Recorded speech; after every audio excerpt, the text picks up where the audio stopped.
Dans cette vidéo, je vais expliquer pourquoi est-ce que vos leads en formation ne sont pas qualifiés.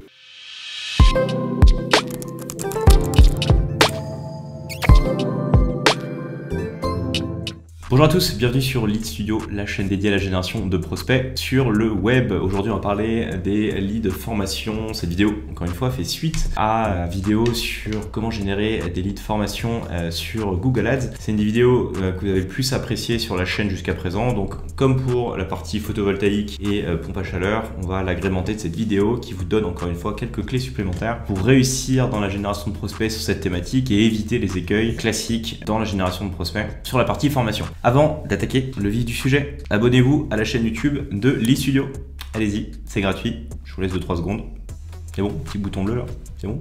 Ok, nickel. Également, si vous souhaitez que on vous accompagne dans vos opérations d'achat de lead, rendez-vous sur leadstudio.fr. Vous y retrouverez toutes les informations sur les thématiques qu'on traite, notre méthodologie et également un formulaire pour prendre contact avec nous, bien évidemment. Allez, on attaque le vif du sujet, lead formation. Je pense que c'est un des marchés les plus durs aujourd'hui en termes de génération de prospects. Il s'est passé beaucoup de choses en 2022, il y a eu un peu tout et n'importe quoi. Pour attaquer 2023, je vais vous donner quelques clés si vous êtes toujours sur ce marché pour l'attaquer correctement et surtout réussir dans la génération de prospects qualifiés. Déjà, évidemment, c'est un marché qui est problématique. Pourquoi ? Parce que, j'ai envie de dire, on s'est tous fait, entre guillemets, harceler par notre conseiller CPF qui nous explique que nos droits vont expirer.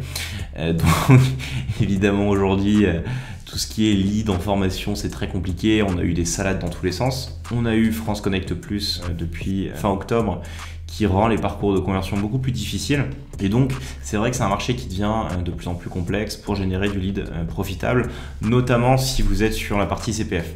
Mais de base, le marché de la formation est compliqué. Alors, première chose, clairement encore une fois, à éviter, c'est d'essayer de faire du one size fit all en formation. Donc, ça va être en fait des ads génériques de type formez-vous, récupérez vos droits CPF, on balance ça sur le display, sur du mailing, sur je sais pas quoi, évidemment le SMS qui est totalement interdit. Pourquoi ? Parce que ce sont que des prospects absolument minables et qui n'ont absolument aucune envie de se former, c'est juste des sentiments d'urgence. Donc ça, c'est le meilleur moyen de vous cramer si vous êtes vous-même un organisme de formation ou si vous vendez des leads pour des organismes de formation. Clairement, c'est à éviter. Vraiment, il n'y a pas, je pense, un marché sur la partie formation où la règle, le travail paie, ne fonctionne pas mieux que celui-ci. En vrai, le travail paye. Pourquoi ? Parce que, sincèrement, ce qui marche, c'est que faire des accroches marketing par formation, que ce soit sur la partie bureautique, les langues, le secrétariat, la comptabilité, développement web, l'architecture, la photographie, les formations de formateurs, enfin bref. Tout est possible, hein, évidemment, en termes de formation, mais vraiment, le mieux sont les ads qui sont centrés sur une formation. Si vous faites du search, il va falloir y aller. Hein.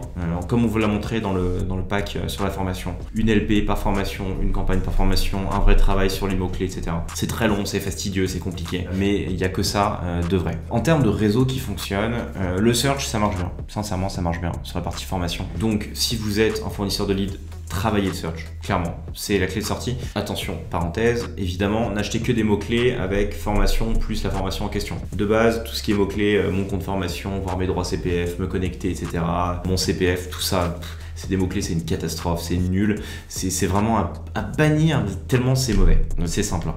Donc si vous êtes fournisseur de leads, évitez ça. Si vous achetez des leads en formation et que vous avez au téléphone que des personnes qui veulent savoir leurs droits, se connecter, etc., sachez que votre fournisseur vous met de l'achat de mots-clés, compte formation, etc., entre guillemets, qu'il n'est pas très sincère avec vous. Donc ayez une discussion constructive avec lui, expliquez-lui ça et faites en sorte qu'il évite ceci. Si vous vendez des leads, encore une fois sur cette thématique-là, évitez, c'est mauvais. Deuxième levier qui marche bien, ça va être le mailing. Le mailing, ça marche bien. Mais encore une fois, du mailing propre avec la promotion de formation.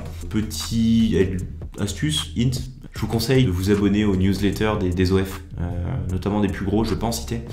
Mais ils ont des bonnes stratégies emailing. Vous savez, à mon avis, à qui je pense. Ils ont des bonnes stratégies emailing et c'est toujours intéressant si vous êtes fournisseur de leads de voir ce que les autres font.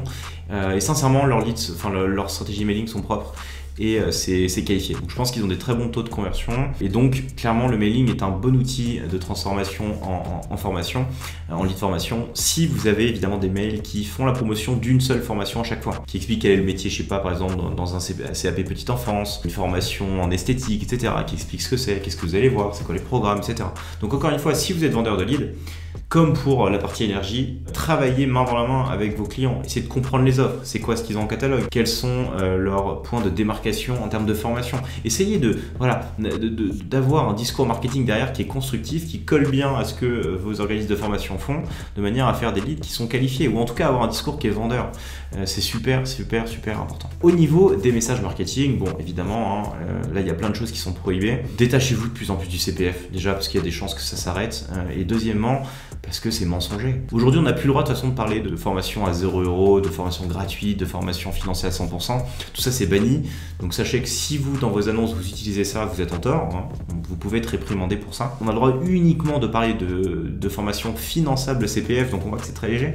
Donc vraiment travailler sur d'autres thématiques. Et essayer de parler de reconversion professionnelle, de pourquoi c'est des métiers qui sont intéressants. Encore une fois, dans l'optique où vous faites de la génération de prospects pour des segments précis de formation, et pas du générique avec du menu déroulant. Très important. Troisième point, ça va être encore une fois toujours le formulaire. Le formulaire, de toute façon, c'est la clé de voûte. C'est une clé de voûte de réussite. Essayez encore une fois, alors là ça dépend ce que veulent vos clients, mais si vous êtes sur des clients qui souhaitent uniquement des prospects éligibles au CPF, faites des formulaires comme pour la partie énergie, qui sont clivants, qui enlèvent les personnes qui n'ont pas travaillé au moins de 2 ans en France, qui sont pas salariés du secteur privé, indépendants ou en recherche d'emploi, etc., etc. Faites très attention à ça, faites en sorte que les algorithmes ne puissent pas apprendre des prospects qui sont non éligibles, enlevez les retraités de vos ciblages, enlevez les étudiants, bref, il y a beaucoup de choses à faire pour corriger le tir si jamais vous achetez du média pour faire du lead formation. C'est vraiment important. Troisième chose, je le redis, comme pour les énergies, livraison en temps réel, extrêmement important. C'est des marchés qui sont très travaillés, notamment avec tous les démarchages illicites et les sollicitations. Il faut que vous livrez en temps réel, encore une fois, sur la formation pour réussir. Pareil, si vous êtes un OF, il faut que vous rappelez en temps réel. Je veux dire, quelqu'un qui se forme, qui a envie de se former sur des formations, notamment qui ne sont pas très sexy, sur la reconversion pro, sur la comptabilité, Excel, etc. Il faut se dire que quand elle a pris le pas de te dire, allez, je m'inscris, ça peut changer en 24 heures. Sincèrement, ça peut changer en 24 heures. Elle n'a plus envie, elle est passée à autre chose. Du coup, votre commercial, il a quand même une fenêtre très légère de tir pour arriver à prendre l'intention et la transformer en vente. Donc, faites en sorte que vos commerciaux traitent les prospects évidemment en temps réel. Dernier point, si jamais vous êtes sur du lead, typiquement sur le CPF, parlez de France Connect. Essayez de parler de France Connect et éventuellement de filtrer des personnes qui n'auraient pas les documents d'identité nécessaires pour valider leur compte, qui n'ont pas de passeport, qui n'ont pas de titre de séjour ou qui ont des cartes d'identité périmées. Posez-leur la question dans leur formulaire. Sur vos thank you, je vous encourage à parler aussi de France Connect Plus. Personnellement, chez Lead Studio, ce qu'on fait, c'est que maintenant, sur nos pages de transformation, on met un call to action pour anticiper la partie France Connect Plus. Donc, on incite en fait un prospect qui s'est inscrit chez nous à tout de suite venir créer son compte La Poste et son compte France Connect Plus pour que quand le commercial de nos clients va le rappeler, qu'il soit déjà prêt en fait à pouvoir s'inscrire à une formation éligible au compte formation et pas qu'il perde des heures et des heures pour valider son identité numérique. Donc ça, encore une fois, c'est un conseil que je vous donne. Encore une fois, après, je vous encourage à remonter à vos clients la source, la page de destination, avoir des discours constructifs. Mais déjà, si vous faites ça, généralement, vos leads sur la partie formation vont être qualitatifs. Restez sur Google, sur la zone de recherche, faites du mailing, ça marche plutôt bien. Évitez Facebook Ads, j'en ai pas trop parlé, Facebook Ads c'est une catastrophe. Catastrophe. Alors il y en a certains là qui vont rigoler, qui vont dire moi j'y arrive très bien. Globalement, c'est mauvais. Surtout en ce moment, c'est très mauvais. Évitez Facebook Ads, restez sur du sérieux, du qualitatif, du Google, ça marche bien. Et du mailing avec des mails évidemment qui ne sont pas mensongers, qui ne créent pas des sentiments d'urgence artificielle, etc. Et si vous faites ça, encore une fois, évidemment, le lead va vous revenir cher. On va pas se mentir, ça revient cher. Mais vous aurez une capacité à le vendre plus cher parce que derrière, la transformation va être bonne. Vous êtes autour de 10%, vos organismes vont vous faire confiance et donc vous pourrez avoir des contrats assez intéressants sur le long terme tout en ne vous faisant pas ruiner sur vos marges. Si vous faites ça, c'est évident, vous allez y arriver, vous allez percer sur ce marché. Voilà pour cette vidéo ce complément de vidéo sur les leads en formation. J'espère qu'il vous a plu, qu'il vous donne encore une fois matière à réflexion et à optimisation sur vos campagnes. En tout cas, faites-le moi savoir en commentaire et je suis ravi aussi de pouvoir partager avec vous si vous avez d'autres techniques sur le sujet pour créer des leads qualifiés en formation. Voilà, c'est tout pour moi. Je vous souhaite une très bonne optimisation de vos campagnes en lead formation et je vous dis à très vite pour une nouvelle vidéo sur la chaîne. Ciao!